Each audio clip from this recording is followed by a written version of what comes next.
I know sometimes you might be disappointed with the choices that people around you make or people you meet. You might be disappointed in their words or their actions. You might be disappointed in their thought pattern or thought process. Sometimes we tend to think people should think the way we think, people should talk the way we talk, people should act the way we act. And when we meet people with divergent views of choices, of action, sometimes we begin to question the rationality for their behavior, or will tend to question their sanity why they are taking such actions. For instance, let me give you this. You wake up one morning, you hear that a woman sold a child. You begin to ask yourself, why would a woman sell her child? That's just taking it to the extreme. But what I'm trying to say is this: people make choices based on a lot of reasons. Some circumstances drive their actions.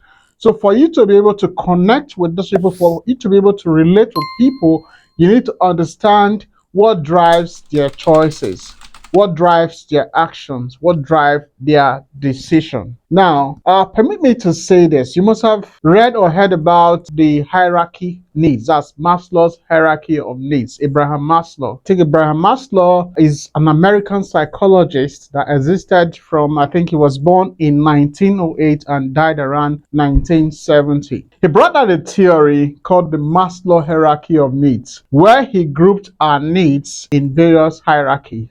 Some people, he said, the lowest level you have is physiological needs, then you have the safety needs, then you have social needs or the love relationship needs, you have the esteem needs, sometimes you have the transcendence needs. It's a function of the level where people operate. This is a function of the need level of various persons. Now understand this: your need level might not be the need level of the other person. You might have been able to conquer your physiological needs. You might be able to conquer your safety needs, where you don't have to bother about what you eat or drink. Maybe physiological needs, you have shelter, you have everything, you're okay. So sometimes when you make decisions, your decisions are not driven by this level of needs. You might just be so personal about the esteem needs. When you are at that level, all you seek is for you to do something that will give you that edge over your peers. You are that esteem needs.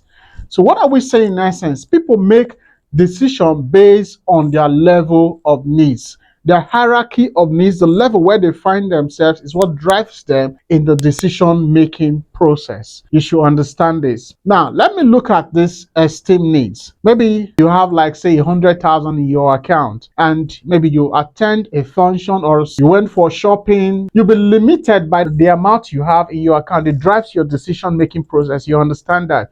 Now, somebody comes that has over 100 million in his or her account. You see, that amount drives his decision. I think you're trying to understand what I'm trying to say. So you see, the level of your needs drives your decision. So when we see people taking some actions which sometimes might not go down well with us, we should try as much as we can to understand their level, put ourselves in their shoe, for us to be able to connect and have a rapport or cordial relationship with such persons. So in understanding human character, or in understanding human decision or human choices and action, we should tend to understand their hierarchy of needs, where they function, because that is what drives what they do. So when you meet people taking some decisions, don't just go straight to like tag them as being insane or being mad or whatever. Try to understand their level of needs. If you can do that, if it's something you can sway them from their decision, first and foremost, understand their level of needs, then drive them towards achieving or get a congruent level where you guys will kind of relate together and have that rapport. So next time when people make such decisions or decisions that are contrary to your own view, don't just be quick to be judgmental, or don't just be quick to term them insane. Learn to understand where they are coming from to be able to appreciate their action. If you can appreciate their action, it will help you in understanding their action and do what and relate cordially with such persons. Remember, we're talking on how we can understand human nature and have the best relationship with ourselves. We're going to stop here for now. We're going to continue our next class. Thank you.